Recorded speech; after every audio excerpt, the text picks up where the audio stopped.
Vamos resolver então mais uma questão. Como sempre, vamos começar com a leitura da questão. Acompanha comigo.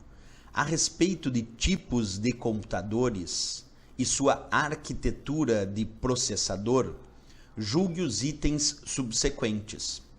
Diferentemente de um processador de 32 bits, que não suporta programas feitos para 64 bits, um processador de 64 bits é capaz de executar programas de 32 e de 64 bits.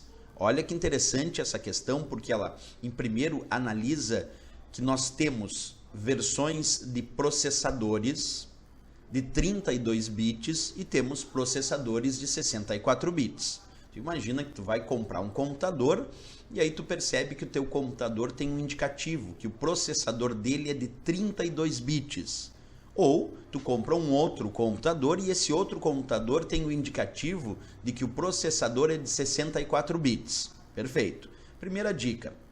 O ideal é que se tu tem um computador com um processador de 32 bits, que o sistema operacional, por exemplo, o Windows, também seja de 32 bits para ficar adequado àquele computador e tudo funcionar de forma correta. Se tu tem um computador com um processador de 64 bits, o ideal, obviamente, é que tu tenha um sistema operacional de 64 bits instalado para que tudo funcione de forma correta. Mas não é só o sistema operacional, os programas que tu vai utilizar também. Então, se eu tenho um computador com processador de 32 bits, é claro que os programas adequados para esse computador são programas de 32 bits.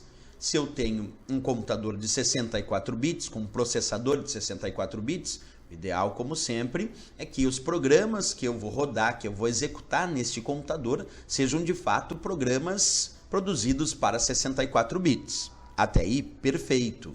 Só que um detalhe, é possível que eu tenha um computador de 64 bits, com um processador de 64 bits, e eu consiga executar dentro dele programas de 32 bits? Ou o contrário?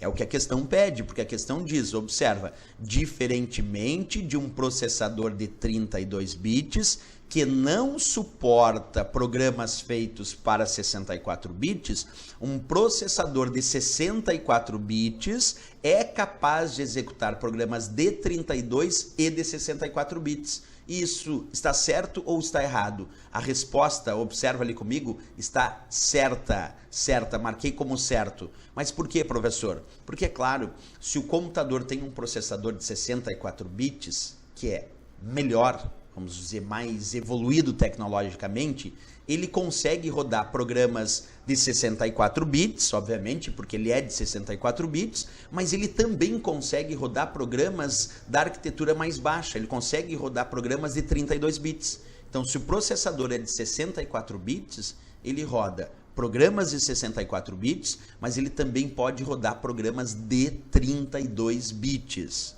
O contrário não. Se eu tenho um processador de 32 bits, ele não consegue rodar programas de 64 bits. Essa é a ideia da questão. Portanto, o que ele afirma está correto. Ele diz, diferentemente de um processador de 32 bits, que não suporta programas feitos para 64 bits, um processador de 64 bits é capaz sim de executar programas tanto de 32 quanto de 64 bits. Por isso marquei como certo essa questão do CESP que eu estou aí revisando com vocês. Certo, pessoal? Não se esqueça de se inscrever no nosso canal e também não esquece de, se gostou da explicação, marca gostei ali embaixo para que a gente possa publicar aí cada vez mais vídeos para vocês. Isso é sempre um incentivo para a gente observar que vocês estão indicando ali o gostei. Certo, pessoal? Até a próxima questão, então. Bons estudos!